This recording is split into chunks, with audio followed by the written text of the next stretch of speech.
sejauh ini karena udah 2 tahun ya mas, udah 2 tahun jadi kita memilih untuk oh ya udah mungkin dengan cara teman-teman media bisa membantu juga memviralkan menjadi atensi juga gitu, karena banyak di lingkungan sekitar kita yang mengalami masalah penipuan akhirnya kan gak jalan kalau nggak viral. Jalan ya balik lagi jalan karena viral dan oh yang ini bisa dibilang mandek gitu lah ya bang ya. Gitu sampai kita akhirnya ke Mabes tuh artinya kita minta perlindungannya ini udah mentok nih ya, karena di Polda ya bang laporan kita juga udah 2 tahun, jadi artinya kalau kita balik ke Polda lagi tuh malu sendiri gitu loh, nggak ada keadilan. Jadi makanya kita memutuskan untuk ke Mabes. Ternyata ini juga ya, seperti yang tadi tim kuasa hukum saya bilang, kita masih kecewa lah. Bang, tapi di dalam sudah sempat mendapatkan jawaban juga belum sih bang terkait kenapa prosesnya mandek? Nah inilah yang di dalam tadi hanya menjelaskan kasusnya baru didisposisi, dikirim ke Bid Propam Polda Metro, tapi suratnya pun belum dikirim. Nah ini makanya saya bilang kan kita agak kecewa karena 13 Mei ini hampir juga sudah 2 minggu. Apakah perlu kasus ini no justice no viral ataupun no viral no justice seperti itu kan atau kebalik. Nah ini menjadi sangat dipertanyakan besar seperti itu. Nah ini makanya ketika ini dilimpahkan lagi ke Bid Propam Polda Metro sedangkan klien kami sudah tidak percaya ini ditangani di Bid Propam sendiri, nah ini menjadi pertanyaan besar. Nah ini katanya kan harus ada dilakukan audit memang secara administrasi seperti itu di Wasidik. Tapi di Wasidik juga kami juga telah memohonkan kok untuk dalam hal ini dilakukan gelar perkara khusus perkara ini agar pihak korban, klien kami juga terlapor seluruhnya dipanggil biar terbuka terang-benderang perkara ini. Dan ini juga belum kami dapatkan jadwal yang jelas di dalam hal Karwasidik juga dari Mabes Bareskrim Polri belum ada mengundang gelar perkara khusus tersebut. Artinya dari pihak kami itu nggak merasa takut lah ya bang ya. Tidak. Karena emang kita posisinya merasa benar secara perdata juga kita telah menang ya bu ya. 3 sampai udah kasasi ya bu. Sudah inkrah, Sudah inkrah. Jadi artinya sebenarnya nggak ada lagi alasan untuk kasus ini tidak dijalankan gitu ya bang. Ya jadi sebenarnya ada apa sih yang kita cari itu, apakah ada memang kasus ini diperlambat atau gimana, atau ada ada titipan atau apa gitu ya, kita kan nggak tahu, makanya kita tanya ke sini.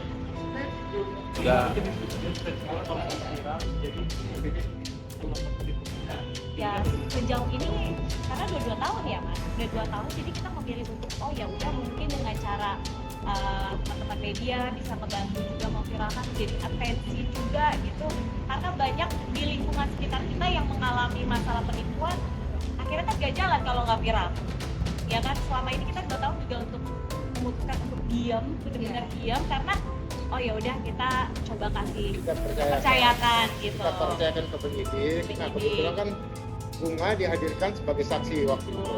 Ya, dia diminta keterangan sebagai saksi dan hari ini juga dia menemani saya untuk membantu memberikan keterangan karena prosedurnya itu adalah saudari DH yang dilaporkan itu adalah temannya sebelumnya. Yang dimana memang saya yang memperkenalkan saudari DH ini ke suami saya dengan bujuk rayu, karena sebenarnya saya temenan itu udah 10 tahun mas, tapi dalam 10 tahun itu saya nggak pernah sekalipun memperkenalkan si DH ini ke suami saya. Karena adanya bujuk rayu, akhirnya saya mempertemukanlah DH ini dengan suami saya. Jadi saya di sini sebagai saksi sih. Ya, artinya mengiming-iming dengan perjanjian, memberikan keuntungan. Dari awal kan karena saya selama 10 tahun itu nggak pernah mau mempertemukan, karena suami saya memang kayak nggak pernah mau ketemu sama si DH ini ya sejujurnya gitu loh. Jadi dia meminta saya untuk biasa awal-awal dinner bareng, double date. Di dinner itu memang nggak ada obrolan bisnis atau apa, tapi semakin lama si DH ini meminta saya untuk mempertemukan dia dengan suami saya. Akhirnya saya undanglah dia ke kantor suami saya. Ternyata di situ ada pembicaraan soal penawaran dia atau penawaran investasi. Dia artinya menawarkan investasi batu bara waktu itu. Nah, kebetulan memang bidang pekerjaan saya itu kan di bidang kreatif, industri film semuanya. Nah, kemudian dia menjanjikan, akan memberikan jaminan bahwa ini aman. Nah, dalam surat perjanjian kerjasama tersebut dia menjamin juga di situ apabila terjadi kegagalan dia untuk membayar, dia akan tetap melakukan pembayaran sampai selesai menjadi tanggung jawab dia. dia. Dan dia juga menerangkan dan memberikan jaminan 3 cek di sana. Nah, itu yang membuat saya yakin untuk memberikan investasi itu, modal itulah yang dia pinjam untuk sana. Jadi lebih kurang intinya seperti itu, ya. Nah, istri saya ini hadir sebagai menemani saya dan keterangannya sebagai saksi juga sudah dimintakan waktu itu.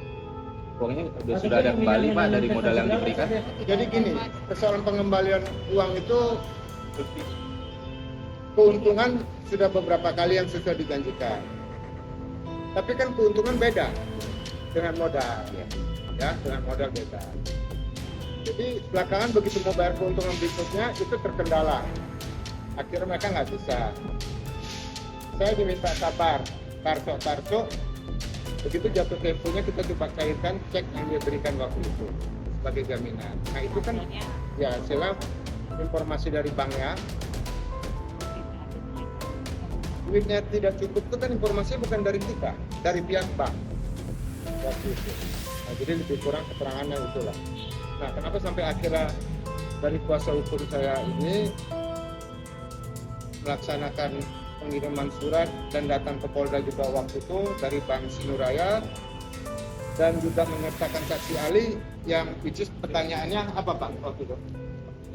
Yang kita tahu bersama kalau saksi ahli itu kan tidak bisa masuk dalam topik perkara. Beda saksi ahli dengan saksi fakta. Jadi saksi ahli yang kita hadirkan ini resmi dari Universitas Medan Area, dapat surat tugas juga dari dekan langsung. Namun yang dipertanyakan itu lebih ke terhadap fakta, keterangan dia, apa yang diketahui dia, apa yang didengar dia, dan yang dirasakan dia. Ini sangat-sangat janggal menurut kami penyidik ini, karena yang kami harapkan dan kita tahu bersama di sini, kalau kita menghadirkan saksi ahli itu dipertanyakan terhadap teori hukum, apa yang ditahu dia tentang keilmuan dia. Jangan kita mempertanyakan kronologi. Namun dalam pemeriksaan kurang lebih 6 jam, saksi ahli ini ditanya berkaitan memang ada menyinggung terhadap kronologi perkara, namun karena keterangan keahliannya menurut kami mendukung laporan polisi Pak Subdev, tidak dimasukkan dalam berita acara. Itu yang sangat-sangat janggal. 6 jam diperiksa saksi ahli, banyak keterangan yang sudah disampaikan, namun keterangan itu nggak semua dimasukkan dalam berita acara. Dipilih-pilih mana yang melemahkan laporan polisi Pak Subdev. Itu saja yang dimasukkan ke dalam BAP-nya gitu. Gak sempat baca? Dengerin aja. Klik icon text to speech, gak pakai ribet di okezone.com.